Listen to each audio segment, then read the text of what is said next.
राधे राधे भक्तों, बांके बिहारी की कृपा जिस भक्त के ऊपर होती है वो भक्त संसार सागर से मोक्ष को प्राप्त कर लेता है। हमारे इस मनुष्य जीवन का जो अर्थ है संसार के सुख भोगने के लिए नहीं है। संसार के सुख भोगो, संसार के कर्म करो, परंतु मनुष्य जीवन में प्रभु की भक्ति ही सर्वश्रेष्ठ होती है। बड़े भाग मानुष तन पावा, सुर दुर्लभ सद ग्रंथन गावा। इस मनुष्य शरीर को प्राप्त करके जो परमात्मा की भक्ति नहीं करते वो मनुष्य बिना पूंछ के और सींग के पशु के समान होते हैं। इसलिए मनुष्य जीवन का अर्थ होता है प्रभु की भक्ति करना, अपने इष्ट देव की शरण में जाना। इसलिए अपने इष्ट देव की शरण ग्रहण करो।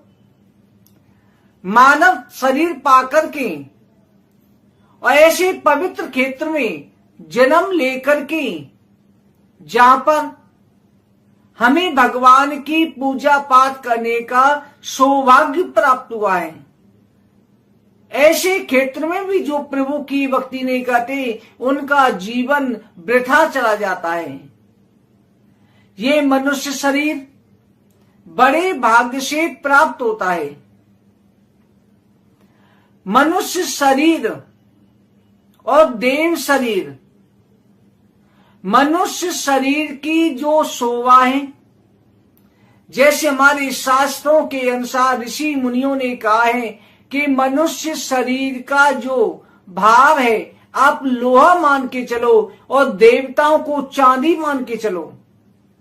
चांदी लोहे से मूल्यवान होती है, परंतु भक्तों कभी कभी लोहा चांदी से मूल्यवान हो जाता है।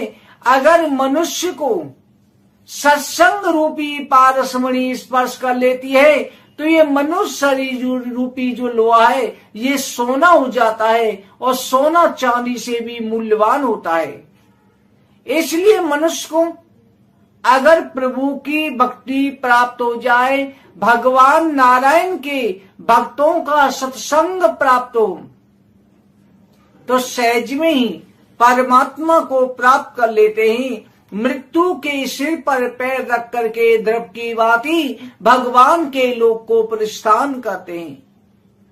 इसलिए सब प्रथम मनुष्य जीवन जैन करने के बाद में एक बात का ध्यान जरूर रखें, सत्संग जरूर करें। एक घड़ी आदि में पुण्य आए, तुलसी संगत साध की हरे कोट अपराध। संतों का जो संग होता है, एक घड़ी करो, आधी घड़ी करो, थोड़ा सा समय निकाल करके भगवान की कथा श्रवण अवश्य करो। भगवान की कथा श्रवण करने से सभी प्रकार के कई जन्मों के पापों का नाश हो जाता है। इसका एक दृष्टांत है। एक बार विश्वामित्र जी ने वशिष्ठ जी को निमंत्रण दिया कि हे गुरुदेव आप मेरे आश्रम पर भोजन करने के लिए पधारे। वशिष्ठ जी भोजन करने के लिए पधारे।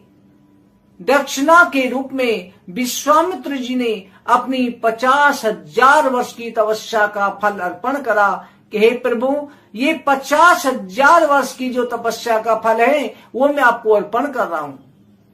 वशिष्ठ जी ने कहा विश्वामित्र जी आप भी हमारे यहाँ भोजन करने के लिए पधारे, निमंत्रण है। विश्वामित्र जी आए तब वशिष्ठ जी ने कहा कि हे भगवान मैं आपको आधी घड़ी के सत्संग का फल अर्पण कर रहा हूं, ये आपको दक्षिणा में दे रहा हूं। अब विश्वामित्र जी को क्रोध आ गया कि गुरु वशिष्ठ जी ने मेरा अपमान किया है। कहा भगवान मैंने 50,000 वर्ष की कठिन परिश्रम से की हुई तपस्या का फल लिया, आपने आधी घड़ी का सत्संग दिया। वशिष्ठ जी कहते हैं विश्वामित्र जी आधी घड़ी का सत्संग भगवान के भक्तों का संग आपकी 50,000 वर्ष की तपस्या से ज्यादा है। विश्वामित्र जी कहने लगे, इसका निर्धारण कैसे होगा? मेरी तपस्या का फल ज्यादा है। दोनों ही ऋषिवर ब्रह्मा जी के पास गए। ब्रह्मा जी ने देखा कि एक ऋषि को छोटा कहता हूं, एक को बड़ा कहता हूं, दोनों ही श्राप दे देंगे। भगवान शिव जी के पास भेजा। शिव जी ने जो उनको भगवान विष्णु के पास भेज दिया। विष्णु ने कहा शेषनाग के पास जाइए। पाताल लोक में शेषनाग जी के पास पहुंचे। शेषनाग जी ने कहा, ऋषिवरों, मैं आपके प्रश्न का उत्तर दूंगा, परंतु समय पर मैंने ब्रह्मांड धारण कर रखा है, आप कृपा करके ब्रह्मांड को थोड़ी देर के लिए धारण कर लें। सबसे पहले विश्वामित्र जी से कहा कि आपको मेरी 50,000 वर्ष की तपस्या के फल से ब्रह्मांड को धारण कर सकूं। विश्वामित्र जी ने कहा कि 50,000 वर्ष की तपस्या के फल के द्वारा ये ब्रह्मांड मेरे मस्तक पर धारण हो जाए, थोड़ी देर संभाल पाएगा कि भगवान संभाल नहीं पा रहा। वशिष्ठ जी से कहा। वशिष्ठ जी ने तिनका लिया, कहा कि मेरी आधी घड़ी के सत्संग के फल से ये तिनके पर ब्रह्मांड धारण हो जाए। तिनके पर ब्रह्मांड को धारण कर लिया। शेषनाग जी ने कहा कि विश्वामित्र जी, वशिष्ठ जी, आप देख लीजिए किसकी तपस्या का फल या सत्संग का फल बड़ा है, जो ब्रह्मांड को भी तिनके पे धारण कर सकता है। विश्वामित्र जी शरण में गिर गए। चरणों में गिर करके क्षमा याचना करी। उस दिन से विश्वामित्र जी भी सत्संग करने लगे। इसलिए भक्तों, समय जब भी निकले भगवान का सत्संग अवश्य करो, भगवान की कथा श्रवण अवश्य करो, भक्ति रस में ओत प्रोत रहो, भगवान की भक्ति में डूबे रहो। इस तरह से आप भगवान का सत्संग, भगवान की कथा नित्य प्रति अवश्य श्रवण करें।